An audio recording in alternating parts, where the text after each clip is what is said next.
Всем привет, друзья! Вы в настоящем моменте. Меня зовут Виталий, я сегодня в Ирпене. Сейчас узнал, что в Ирпене начали сносить вот эти вот впереди стоящие 9-этажные дома, которые давно уже были предназначены под снос, но их все как-то не начинали.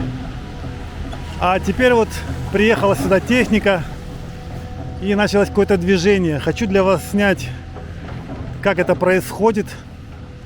Немножко расскажу то, что я понял из этого процесса. Видите, сейчас гора, которая под 9-этажкой насыпана мусора. Это специальная гора, которую навезли сюда со стороны откуда-то, для того, чтобы вот тот верхний экскаватор мог заехать на нее.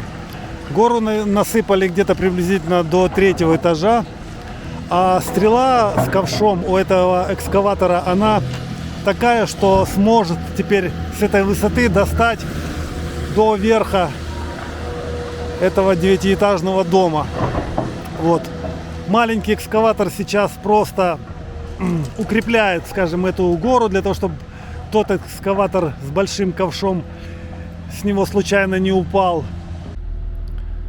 Так, походу экскаваторщики сейчас ушли на перерыв, замолчали, поставили машины на обед. А может, у них вообще конец рабочего дня. Сейчас сколько? 15:40 на моих часах.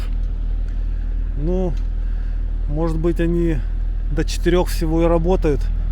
Поэтому я, можно считать, не успел посмотреть, как именно это происходит. Но есть еще один момент, ради которого я сюда пришел сегодня. Друзья, где-то здесь, на одном из домов, которые вот начали сносить, а здесь несколько домов будут сносить, по крайней мере 2, есть рисунок знаменитого британского художника по имени Бэнкси. И я сейчас хочу его найти. Приезжал Бэнкси сюда, кстати, уже после того, как Ирпень деоккупировали. И нарисовал на стене одного из этих домов граффити свое. Так. Вот, посмотрим на экскаватор, который стоит здесь. Видите, вот он пошел на перерыв, а вот он уже сверху сломал там какую-то часть. Уже покоцал его ковшом. Что-то попадало. Так, пойду поищу Бэнкси. Для того, чтобы найти мне рисунок Бэнкси, мне нужно обойти дворами здесь, не идти через строительную площадку, потому что там опасно ходить. Вот, видите, есть еще полуразрушенные дома. Этот дом без крыши стоит, со сгоревшими квартирами. Не знаю, может, его тоже будут сносить. Но этот дом кирпичный. А кирпичные дома обычно подлежат восстановлению. Я вам этот район уже показывал в предыдущих видео. Это самый разрушенный район в Ирпене. Здесь просто какой-то ад происходил. Вот этот котлован, это уже снесенный дом. Здесь стоял когда-то, его уже снесли и вывезли даже мусор.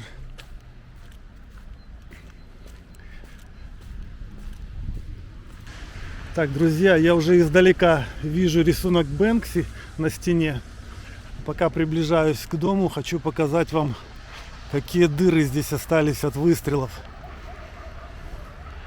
Это все было от снарядов, такие вот повреждения вверху.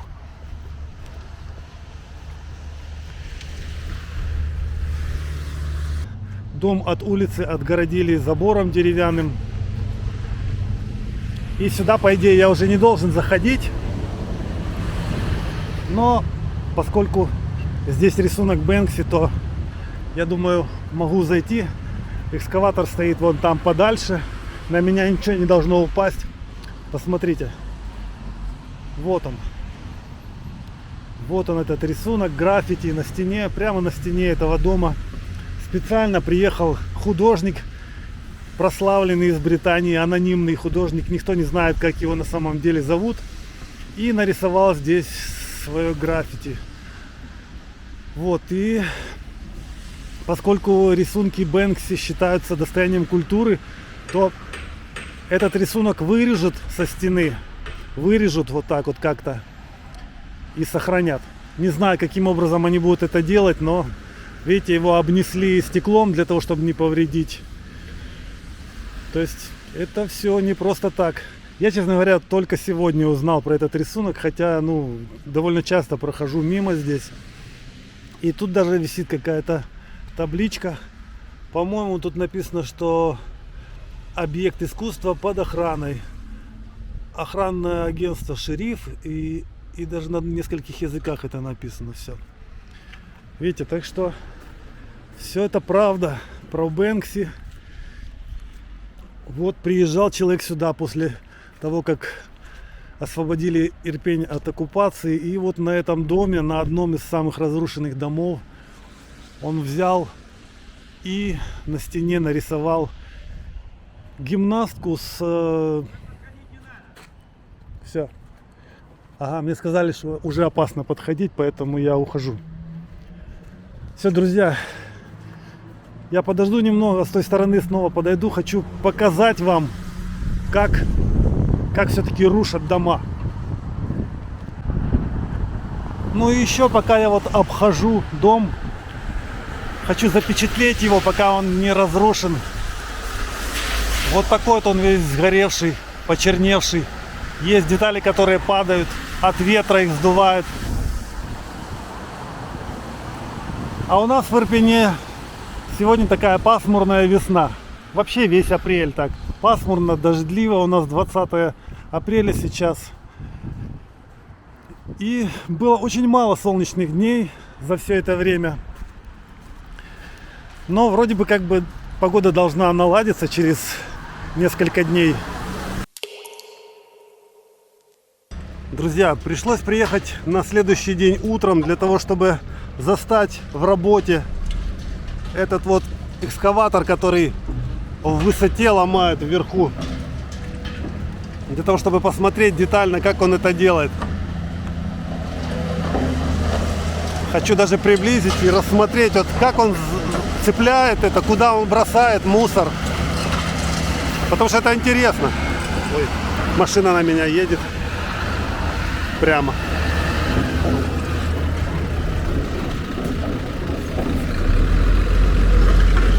Вот здесь такая активная обстановка. Один экскаватор рушит, другой экскаватор сгружает с машины вот какой-то мусор строительный, выгружают и насыпают вот этот вот холм, увеличивает его. А этот экскаватор таким специальным зацепом медленно так откусывает по кусочку.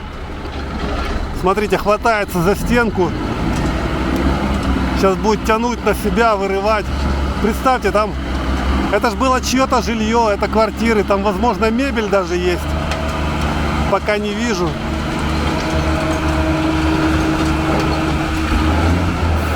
Вот он их крутит прямо так.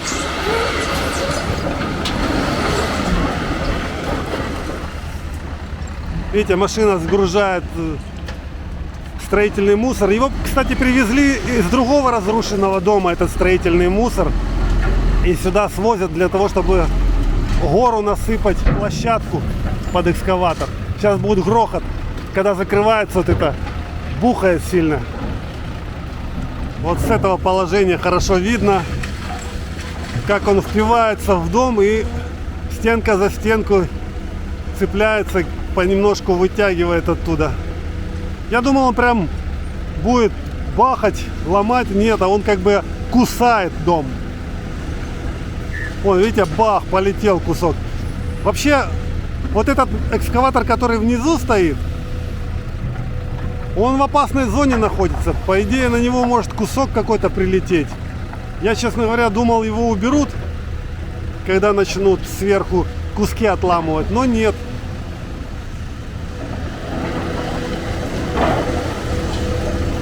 Видите, потихоньку как-то там выкусывает чуть-чуть. По идее, это долгая работа, наверное.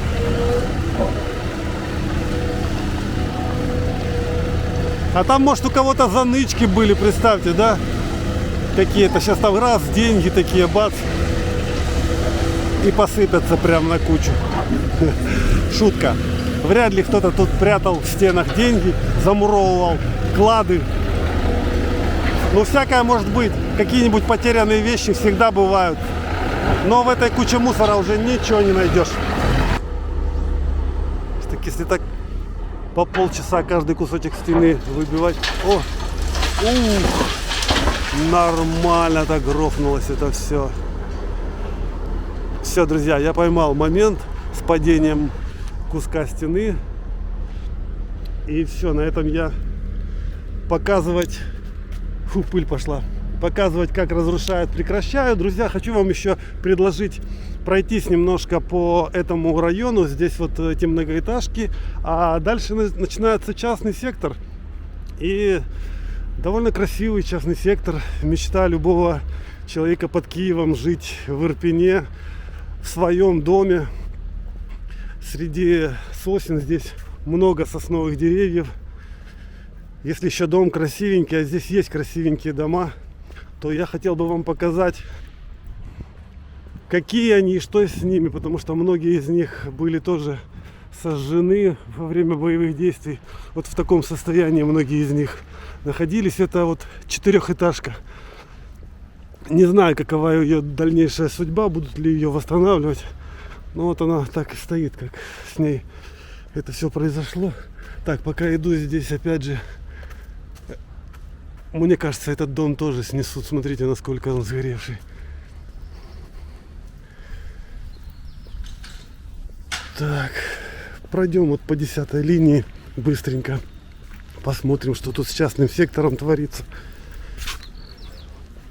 Здесь на перекрестке 10-й линии и улицы Варшавской у нас такие красивые дуплексы стоят. Коттеджики разнообразные. Ну, все построенные в одном стиле. Как бы, видимо, один застройщик был. И вот некоторые из них сгорели во время боевых действий. Туда прилетали какие-то снаряды. Сейчас покажу вам дальше. Видно. Ну, многие пострадали частично, а некоторые полностью сгорели. И их, наверное, сложно восстановить. Это, во-первых, дорого. Во-вторых, непонятно, нужно ли стены сносить. Такая картина здесь сохраняется. Здесь много таких. Я просто как бы не буду ходить по всем улицам. Как пример пройду вот здесь на этом пятачке. Посмотрите, какие красивые домики были. Да, все такие однотипные. А вот эти вот сильно пострадали.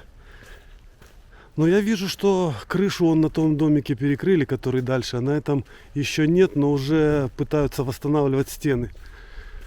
Вот достроили часть стены. Странно так, здесь полдома сгорело, а полдома целые остались. Бытовка стоит строительная. Здесь коттеджный городок. Сегодня утро пятницы. Здесь тихо. Собачки сидят, не лают на меня пока. Это хорошо. Есть тут дома и побольше. Вот какие-то 4- или 5-этажки. 4-этажки. Красивая улица с частным сектором. Много деревьев здесь. Тихо, спокойно. Мечта обывателя. Живи себе. Но нет. Пришла война и разрушила многим людям дома. Эти домики вроде целые, а дальше я вижу вот несколько домов в хлам вообще разбитых. У этого дома постарше снесло крышу тоже. Так ее и не восстановили, пустой стоит дом. Не только один, еще и флигель там внутри тоже сгоревший. Ну, вот такая картина у нас на улице Варшавской. Боже, там много домов сгоревших. Это вот, по-моему, это коттеджный городок вообще какой-то.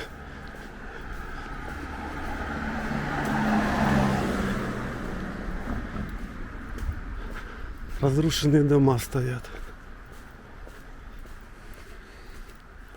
Ну и тут ничего не поменялось. Вот они так целые годы стоят. Ну а что с ними сделаешь? Вот это их надо перестраивать по новой.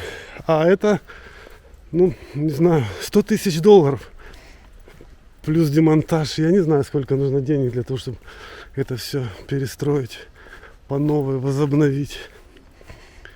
Боже, тут массовое, так сказать, пепелище. Аж страшно. Был я тут последний раз год назад. Хотя это вот недалеко от моего дома. Ну, просто это не проходная дорога, так сказать. Не хожу я здесь пешком. Видите, вот такие здесь дела творятся. А здесь стоял дом, видно, снесли. Вот. Фундамент просто снесли. Решили, что все, не подлежит восстановлению.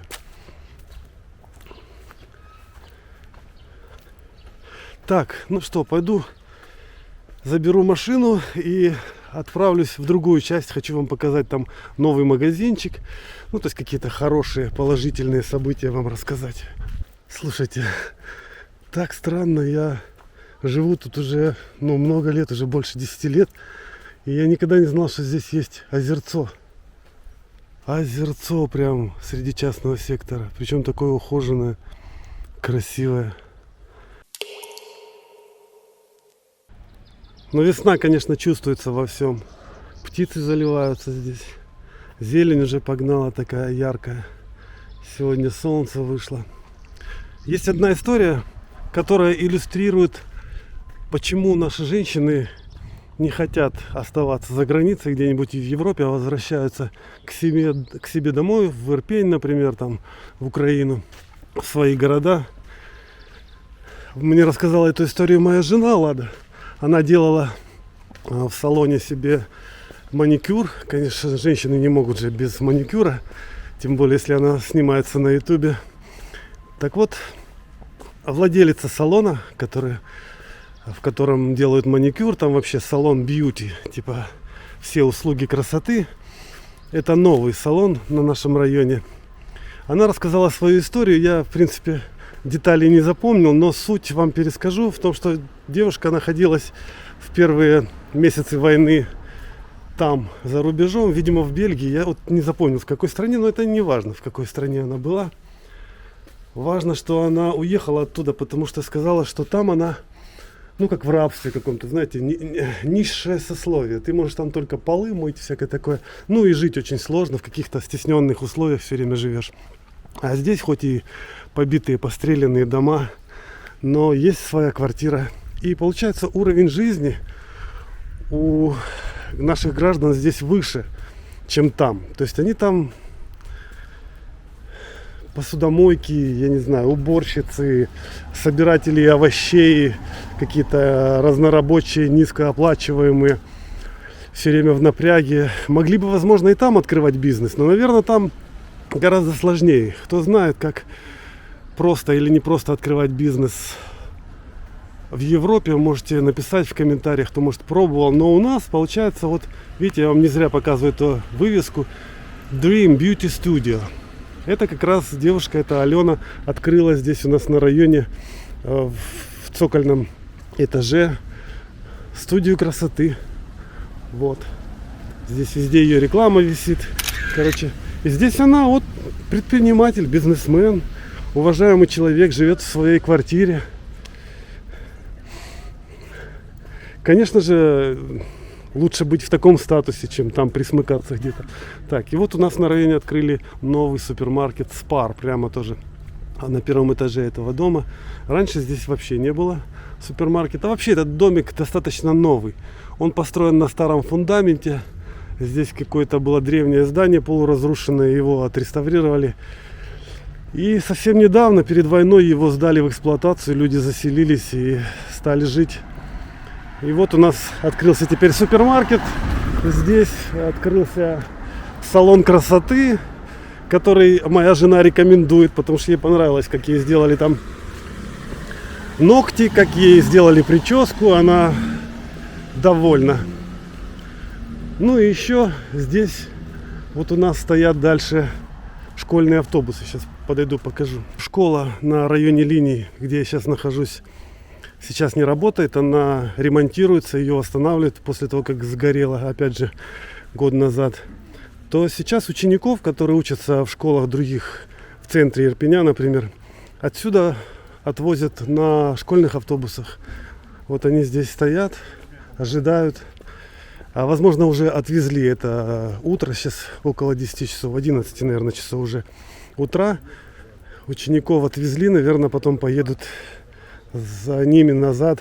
В общем, школьные автобусы у нас здесь. Как в Америке, желтые тоже. Ну что, друзья, еще загляну в парк.